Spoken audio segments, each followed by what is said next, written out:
Hello ladies and gentlemen, and welcome back to the channel. I am Starco Gaming, and we are back with another Dragon Champion video, guys.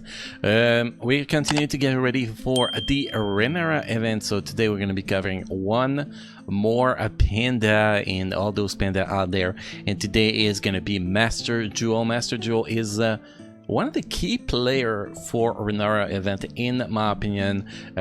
First, he applies slow. He does apply a lot of buff to his team. He has regeneration, which help in the healing. So he has a very solid kit. And also, Master Jewel is actually a character that can be very useful in raids. So if you play a team that uses slow and turn meter reduction with this team with foul, obviously, so it can be really useful for that. So today we're going to be covering this guy. Before we get into that, guys, if you're level 15 or below, make sure to use the promo code STARCO to get $10 worth of free stuff. To do so, it's very simple. You press the settings button, you go in use promo code, and you enter the word STARCO in this text box, and boom you're gonna be getting $10 worth of freebies, which is also always awesome. And for people wondering when's the Renera event is coming, the Renera event is gonna be up in a little bit less than 5 days. So we still have a few characters to cover with the panda section, but we should be done by the time the Renera event comes out. And obviously, guys, we are going to be doing a legendary battle guide when the Renera event actually comes out in a little bit less than 5 days. So let's jump in the heroes here. Let's go with my boy here, Master Jewel. And by the way, guys, I am not on the test server today. We are on the real account. I built this guy already getting ready for the Renera event, so I don't actually need to go on the test account. And you can see, with a gear 11 build with all the skills to level 6, he is only 17,000 power. Obviously, if I have artifact on him, that'll be different, but his power level is very low, but that does not mean he's not good. He's a very solid character guy if you build him properly. So first thing we're gonna do, we're gonna go through the skills, which skills is the most important to get to level 6. Then we're gonna talk about the skill rotation. Then we're gonna be jumping into the rune setups, which secondary stat, what's important, and primary stats, what is important. So let's get started with the skills. So first we have the passive skills. Master Jewel is immune to blindness, which is actually quite useful in raids if you're flying Salius. Very useful. If Master Jewel is the last remaining fighter, he takes 50% less damage from all source. This skill is not really important. This skills, you get that to level 1, and that's perfect because your objective is to not have any teammates die. So yeah, so it's kind of useless, to be honest, to level up that skill, because all you care is being immune to blindness, which is native in that skill at level 1. So you don't really care for that skill unless you're planning for your whole team to die. You need him to stay alive to actually finish the fight. Well, that's the only time it's actually usable, you know, important to level that passive. Now we're gonna go with the other skills. We have the third skill. Master Jewel assume a battle stance, gains 50% of his turn meter and recover 35% of his health. While he is in the battle stance, Master Jewel gains 30% critical chance and 30% critical damage. This effect cannot be prevented or removed.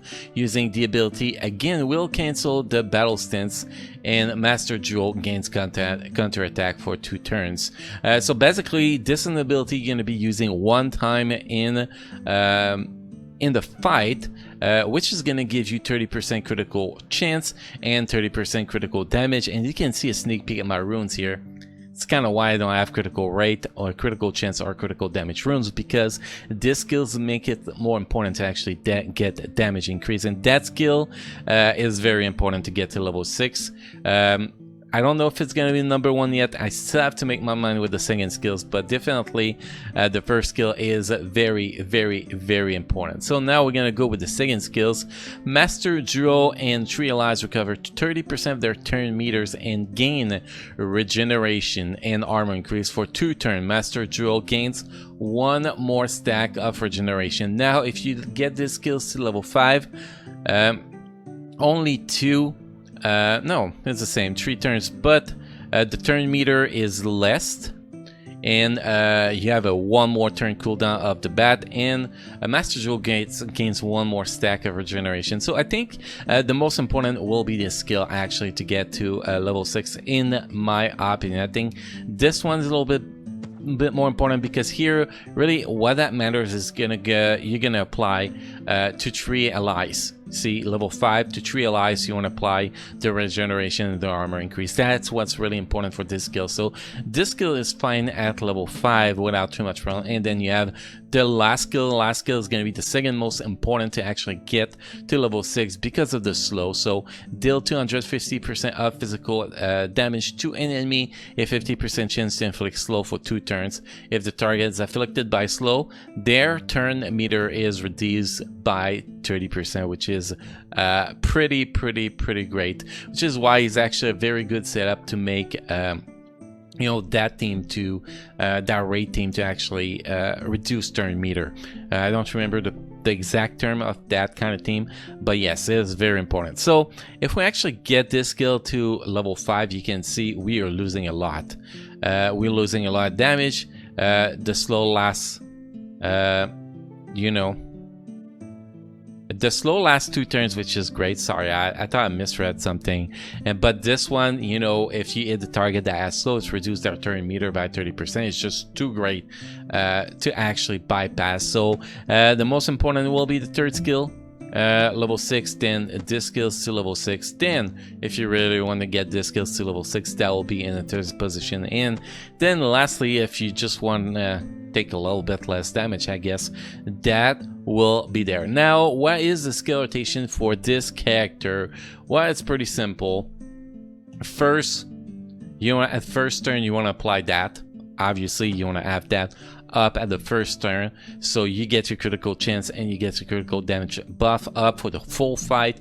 Then after that, you want to use your first skill every turn except when your team needs heals. Then you're going to be using that skill. And if your Master Duo actually need heals because of the kin leadership we're going to be using on the Renera event, you see you're going to apply regeneration and armor increase for 2 turns on 3 different targets, which means you're going to be applying 6 buffs, which is going to heal you for 30% of your health. So that is going to be very good if you actually use that when you need heals. So that's why you want to save that skill for when you actually need to get heal. Other than that, you just use your third skill in the first turn, then you just use the first skill to apply slow on as many targets possible, or just to you know, reduce the turn meter on the targets you're applying your slow, pretty much. So that's all you want to do. Now we're gonna go with the runes, because the runes are very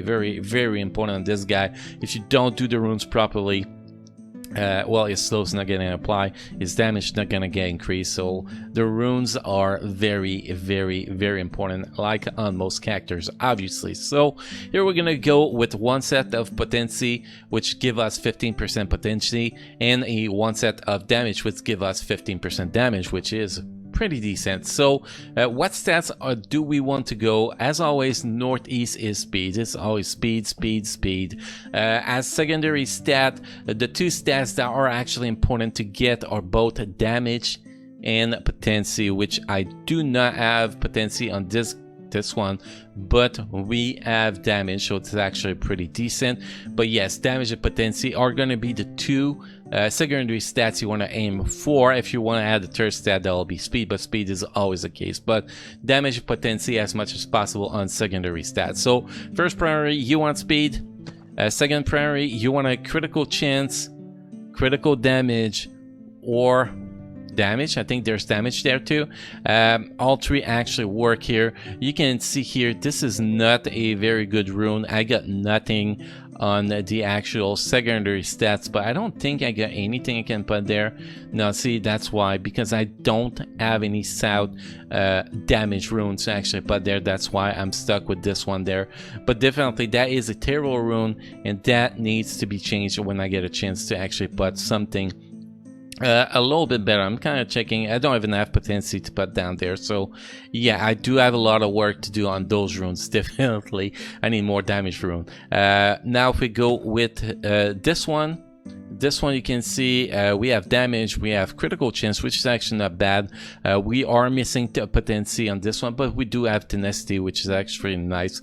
But the primary here doesn't matter. If we go with the last primary, that is very important. This is the Northwest primary. You want to have potency. Potency is the most important here. Then as secondary stats, we can see we have speed, which is great. We have critical chance, which is great. We are missing damage, but that's not that bad. We got a little bit on the other runes. So overall, this is a good free-to-play setup, if I can call it like that, because in the runes, because all those runes are pretty easy to obtain at some point. But definitely I could be upgrading them a little bit to get a little bit stronger, a little bit better, you know, secondary stats on those runes. If you look at this one you can see that's pretty much a perfect rune. The north one, we have potency, critical chance, damage, and speed. That is perfect. This one here, we have potency, critical chance, so that is a very good one. So you can see the pattern here with the secondary stats. If you can find the proper secondary stats to put with your rune, that goes a long way, because that gives you such good help with a little boost that you actually need. Now with all those runes, we checked them all, so we're gonna take a look at the stats. You can see here we have critical damage 39.46%. don't forget that once we actually use the third skill, Master Jewel, this is gonna become 69.46%. critical damage is 150%. this will become 180%, so you keep that in mind. And then potency is at 59.56%. This is low. I gotta admit, guys, this is low. If we had a 4-star rune here or a epic rune, that will be a little bit better. If we had more potency as secondary stats, that will definitely bring us a long way. Optimally, you want to get to potency around 75%. If you can do it, that will be the optimal. But you know, that will mean that you have really good runes, which is actually quite hard to get. Those 3 blue or purple 3 stars 4-star runes, those are not easy to get, and that will be the way to actually get that up, to be honest. So I think that we have a pretty solid build on this characters, and we're gonna see this character in action when we actually do our legendary battle event guide, because we will be using my account and not the test server for that video. So you guys gonna see Master Jewel in action for that. So if you guys have any question, comment, feedback on how to play or build Master Jewel, make sure to use the comment section down below. I get back to all of you guys if you have valid question, valid comment. As always, hopefully you guys enjoyed this video. Don't forget that you can play Dragon Champion on PC with BlueStacks. You have the link in the description down below. Don't forget to subscribe to the channel and check the bell, guys, to get notified when we post a new video. And don't forget, we stream Dragon Champion every Saturday night, 7 p.m. Pacific time, to focus on Battlegrounds and a little bit of daily too. So make sure to stop by, guys, to say hi and watch the gameplay a little bit. So guys, thank you for watching. Hopefully you had a good time in this video, and hopefully I get to see you all again in the next video. Thank you.